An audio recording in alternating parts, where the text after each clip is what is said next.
Yeah, Marko, thank you so much for this fascinating paper. In my response, in my statement, I try to take the concept of a poetics of society quite literally.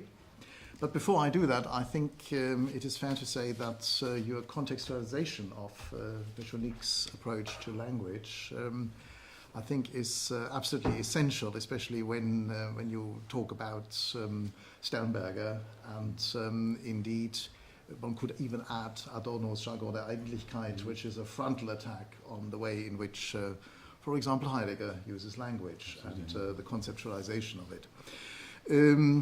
Now, I have, in fact, if you bear with me, I have actually wrote a few things down and would simply like to read this out also for the sake of being concise, because the matter in question is pretty much subtle in so many ways, and I think requires that kind of concision.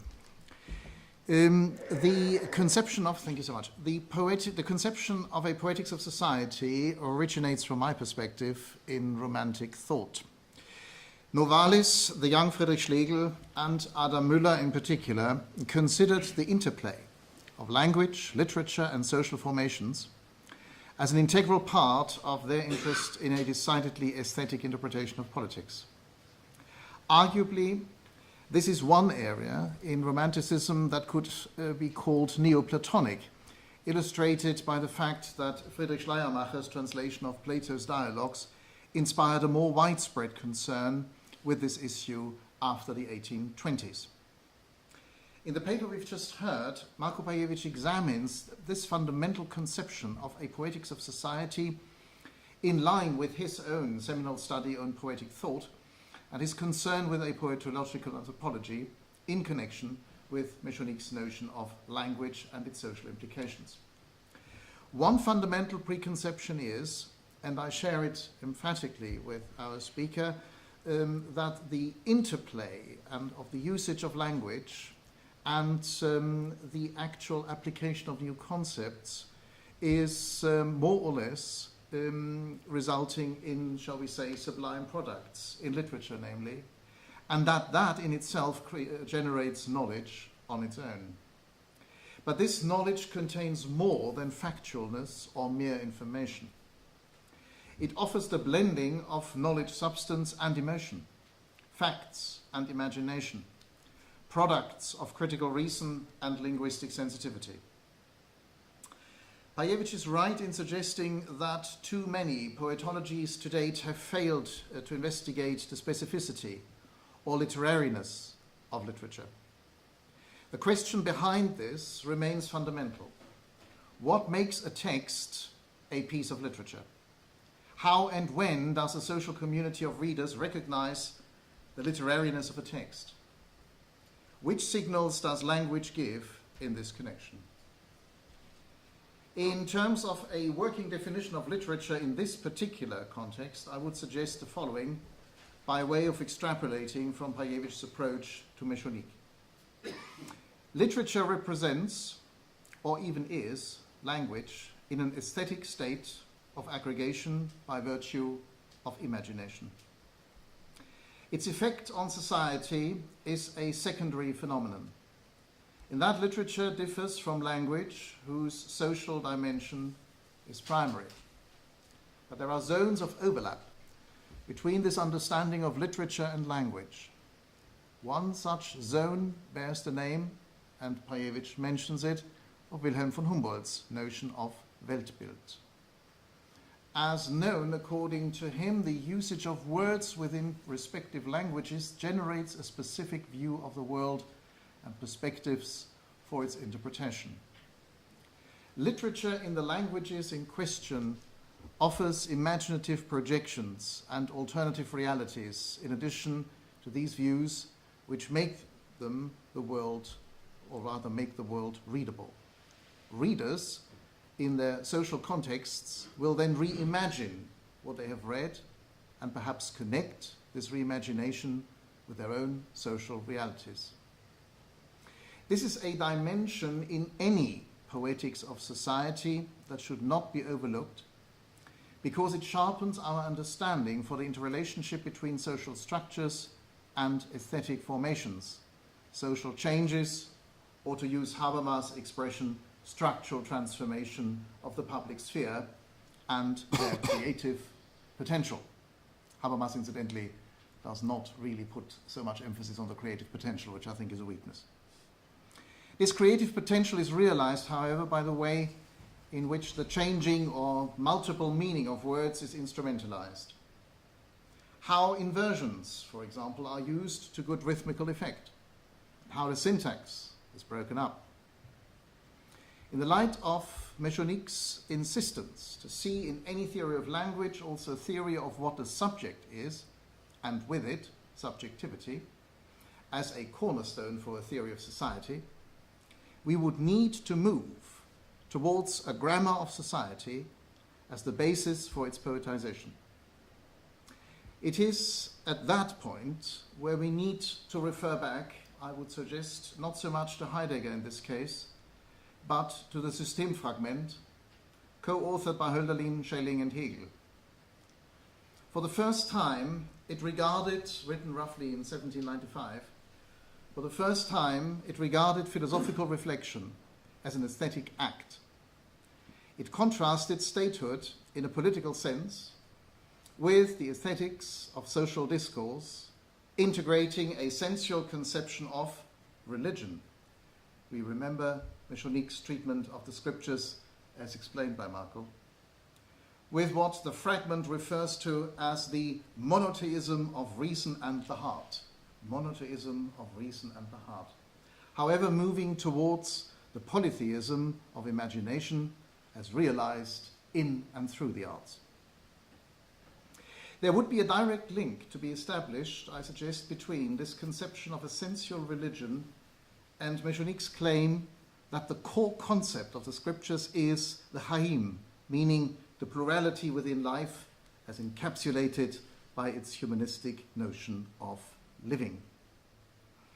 With Meschonnic's, as supported by Pajević's paper, we encounter the pragmatics of linguistic idealism.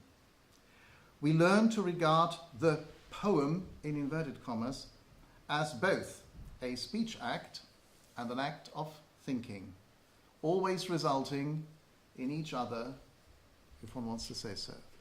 It is this reciprocity of a social, that is to say, applied and purely aesthetic conception of poetics that informs Meschonnic's approach, or so it seems. It culminates, however, in an additional aspect which requires further reinforcement.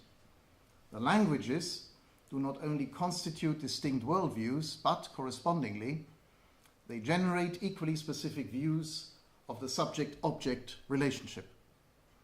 Its predication, however, remains dependent on its cultural contexts. In summary, and based on Marko's paper, I would raise the following points for consideration. First, what is intended by working towards a poetics of society? What can such a concept of poetics achieve in this very specific and at the same time general context? Second, is the essence of such a poetics the transformative capacity of social structures, brackets Habermas?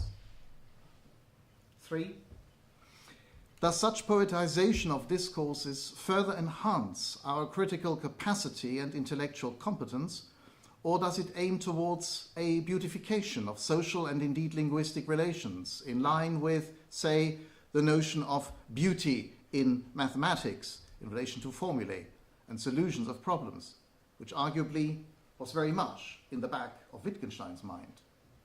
Exploring Meschonnic's and Wittgenstein's approaches to the linguistic problem could be an interesting desideratum in this context.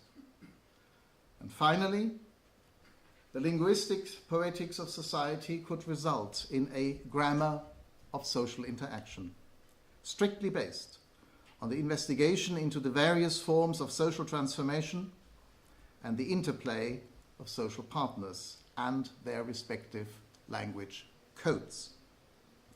A grammar of this sort could generate insight into the emergence of aesthetic formations within areas traditionally regarded as dissociated from aesthetic discourses. So I would leave it for these remarks that are very helpful, of course. You contextualized it with the romanticism and so on, which is obviously very important. Yeah, maybe I can get back to some of the points later on, but yeah, if there are questions, maybe we let the audience speak first. Yes, perhaps.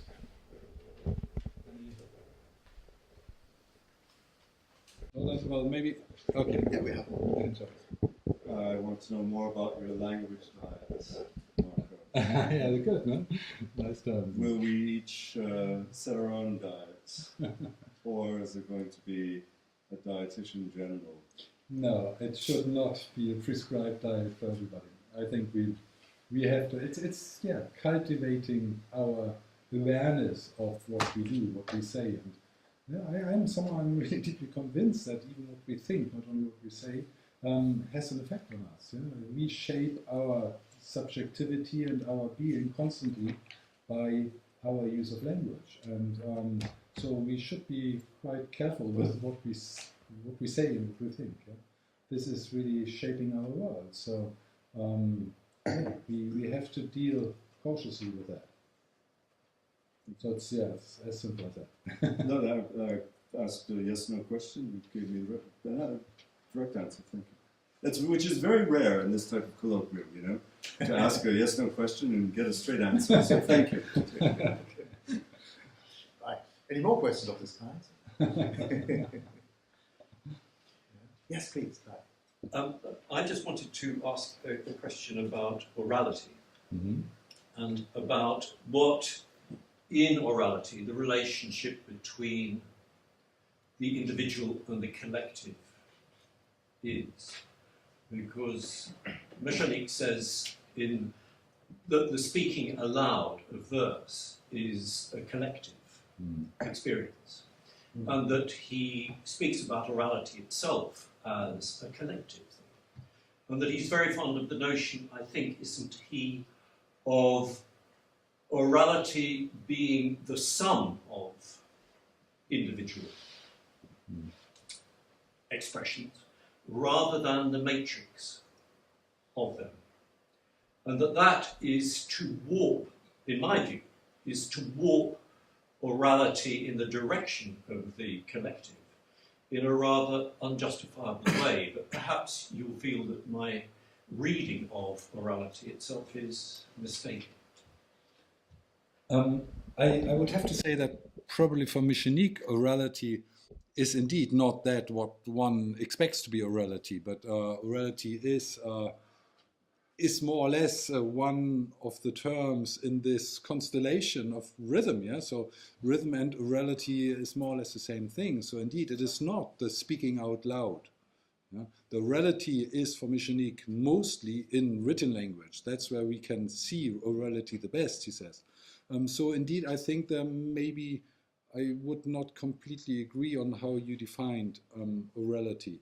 The problem persists anyhow that you posed about the question of individuality and community. Yes, but again, we're talking about, the terms here are a bit of a jungle, aren't they? Because in what Meschonnic is rejecting is the individual voice as expressed in diction. Whereas voix is a different kind of value. And yet voix relates to what he would call written rhythm, which to me sounds like a contradiction in terms. More of that later. I mean, so that Meschonnic's own terminology seems to me to get him into difficulties about the notion of orality, where orality itself is crucial to the notion of social, as it were, social gathering around the poetic event. Yeah, I would think that is actually not the key element in Mechonnic's definition of orality. Orality for him is rather really the movement of language in speech. Yeah? So how do you get this kind of continuum there, and every person has their own orality in many ways. So that's how he uses the term. It is a little bit against the normal expectations of what orality might mean. So this idea of the communal act of speaking together, I don't even think that he talks about that very much at all, does he? At the moment, I cannot really think of it. Serge, can you help me with that? Oralité, ça n'a jamais vraiment cet aspect de communauté, parler ensemble. C'est pas ce que Henri a dit, non? Pour lui, c'est toujours le contenu, le rythme, l'oralité. Donc chacun doit trouver sa voix, sa façon de parler. À la fin de Critique du rythme, il y a une discussion avec les anthropologues de l'oralité qui est assez courte, qui pourrait être beaucoup plus longue. Mais non, je crois que la dichotomie collectif-individuel est complètement déjouée par la notion d'oralité. Alors que traditionnellement, l'oralité, c'est forcément une production collective, chez la majorité des ethnologues, jusque dans les années 60-70, on va dire. Dans la notion d'oralité chez Meschonnic, d'abord, c'est une notion quand même critique qui est construite contre l'opposition entre l'oral et l'écrit.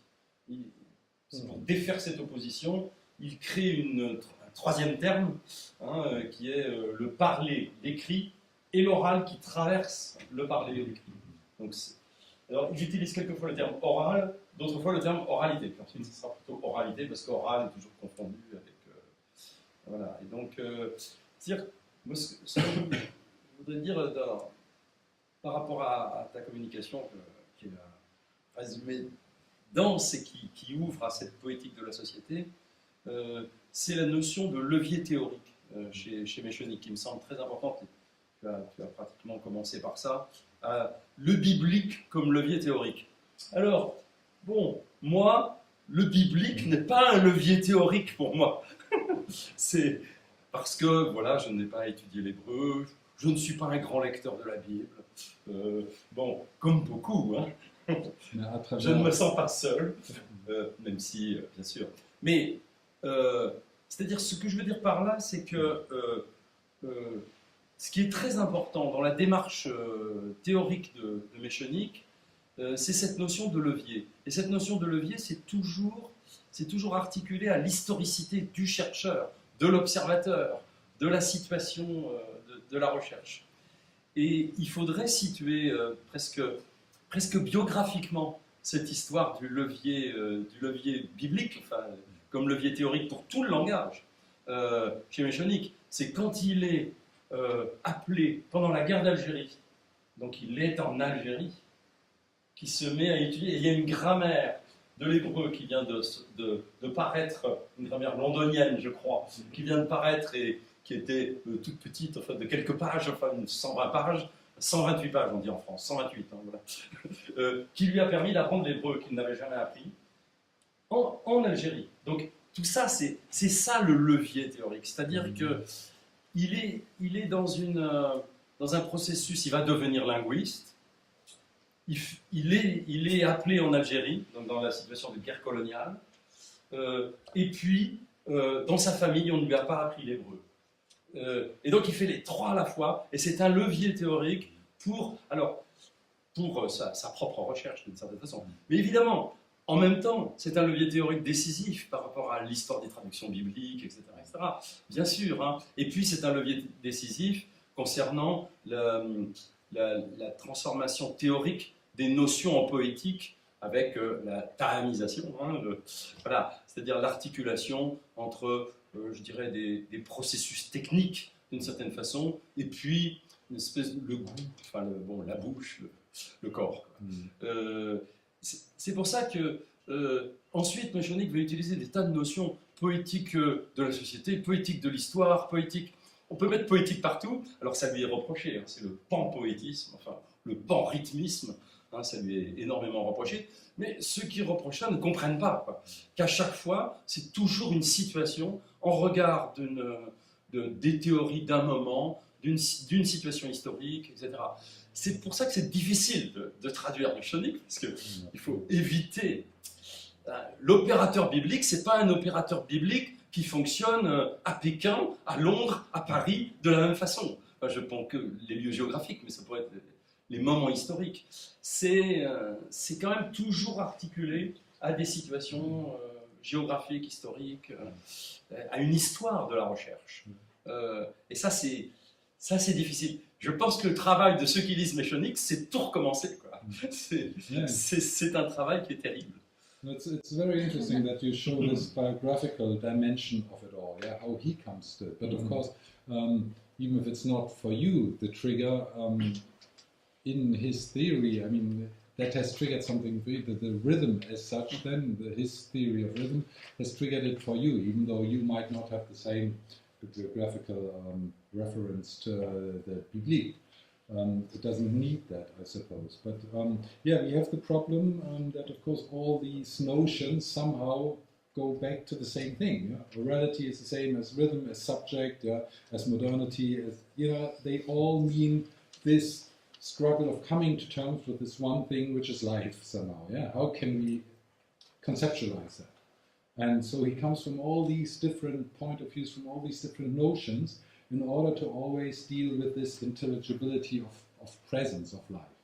And therefore, orality doesn't mean much else than all these other things somehow. Yeah? They're really, he offers different perspectives on the thing, and he uses different discourses, different debates, referring to that by, yeah, as you said, déjouer les oppositions, and so he plays against these oppositions which are there and uses those kind of terminologies in order to, yeah, to deconstruct them in a certain way, even though he would not like using that term.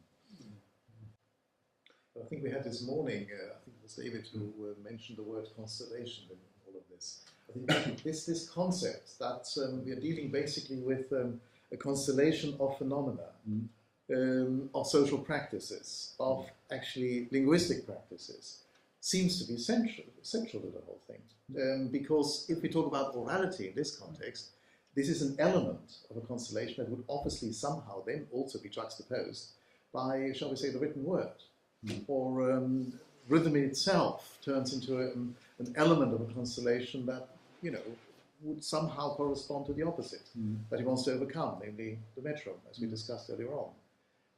Which somehow suggests to me, and I find it was very, very interesting when you explained to us how Meschonnic reevaluates the scholastic tradition. It seems to me that by implication, and it would be very interesting to have a closer look at, for example, the interconnection between language and being in Thomas von Aquin as a kind of correspondence here. But that's just an aside. But in a sense, by implication, and looking at the discussion we've just had here, and especially, obviously, Sarah's comments, it seems that he also reassesses, by implication, the very neat borderline between, or the transition period between the Enlightenment and early Romanticism. Because what we're just talking about, this is actually pure Herder. This is pure Herder. Herder talks about orality exactly in those terms, and actually says, Viertes kritisches Wäldchen, where he says that that, you know, rhythm emerges from that. It's not transposed; it emerges from orality, from oral practices, for example. Yeah, but Herder would be a lot more concretely on really oral practices. So he comes rather from the anthropology, anthropology. Absolutely. That's not what Meschonnic does, actually. Right. Okay. His notion of orality is not the concrete oral speaking. Yeah. Yes. Okay. But nonetheless, there's a connection. There are connections. A connection between the conception of rhythm and what we were talking about earlier on. And then if you look at the biblical dimension, especially the reference to the Chaim, it's Hama. This is Hartmann. This is exactly what we have in the Sokratische Denkwürdigkeit. Yeah, where he also stresses the significance of interpreting life as something that is lived. Yeah. And all these elements is tradition, of course, and in Germany led to Humboldt then. Yeah, absolutely. And then Humboldt is the key Transmits reference this. for Transmits Meschonnic. it. There's no doubt that there's this tradition there. But It's what I mean, the fascinating. term of constellation that Serge introduced this morning, I find that really important because it shows that it's an epistemological issue. Yeah? So we are dealing with all this constellation of notions, of concepts that Meschonnic offers, is an issue of, it's another an effort to develop another epistemology. How do we deal, how can we, the Erkenntnistheory, how do you say that? Epistemology. Epistemology. Yeah. Epistemology. So how do we understand the world? Any more epistemological questions?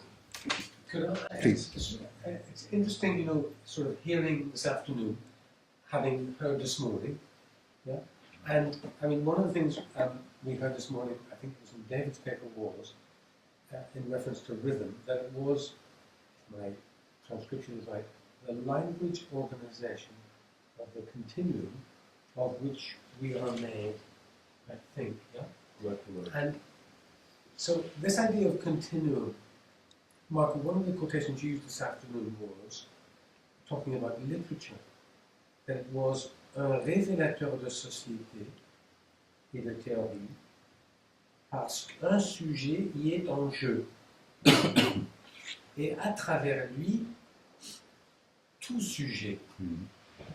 So, whereas in the first part of your paper, I thought this sounds terribly Bergsonian, in its stress of particularity and individuality. There are these other moments that I'm hearing where it's as though the continuum dimension is, if you like, to go back to Klein's terminology, is collectivizing rather than individualizing. Well, I think the continuum would, in the first instance, in Meschonnic, not be the continuum of all things, even though in the final instance there's a connection to that as well. But the continuum is that we constantly, in our historical being, need all the things that are surrounding us, which are there, and then of course it's a continuum in language. Yeah? So language meaning comes into the world not in separated portions that we put together in some ways in order to create meaning, but it's actually in this togetherness itself that the meaning emerges. And that's a continuum of language. Yeah? So it's really the togetherness, is Zusammenhang. Yeah? That's what he means by continuum, the continu. So in some ways you can use that in order to say, well, finally we are connected cosmically or whatever. Yeah? And so, of course, being in this situation now, talking to you, I'm in the continuum with you somehow. Yeah? And I can say what I'm saying now in reaction to you in this constellation, and so on and so on, so that there are some connections, and you could bring it on that level. But originally, the continu is really the continuum in language. So the meaning is in between words, is in discourse, and not in the single elements, the single portions. Did I correct it? Yeah. But it's interesting because really you were referring, for example, to the plurality of life in the Haïm. Yeah. And so, which for me, as well as echoing the romantic position, is it taps into what I see as being the kind of, in French philosophy in the 20th century, the Bergsonian strand that was, so deeply influential. But I'm just wondering, should I be falling on the collective side or on the individualizing side? But yeah, I mean, this plurality of it is always, that's an important thing, what he wants to stress with nominalism. That's what it's all about.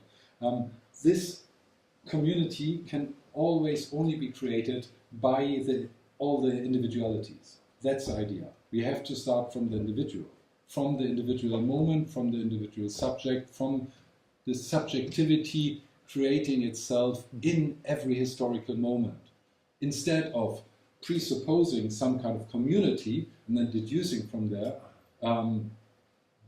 elements of society. That would be then realism again for him. So it's exactly that. That's exactly the point. It's good that you mentioned that again, so that I can clarify that.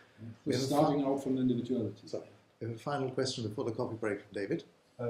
It's kind of just add to this point. So also in the realism nominalism paper, at one point quite early on, he quotes Michel de Montaigne's phrase "Chacun porte en lui l'entière forme de la condition humaine." And so one of the other things about the individual there is the individual is understood as internally plural. And so there's not just, as it were, a continuum of individual sort of social, but actually, so it's not just an exterior plurality, but also an interior plurality. And I think that he's thinking those two things alongside one another. Yeah. And that's Thank you. Thank you for that. Right. Another last question. I just remarked on what happened when you responded to Marko by using the term aesthetic as opposed to poetics of society. And one had the impression that that involved a different perspective, that the problem that Meschonnic is posing is the possible continuum between artistic language and ordinary language, and such that the poem is maximal subjectivation, but ordinary language is already subjectivation and a creative activity, however fragile that may be in certain cultural, societal circumstances.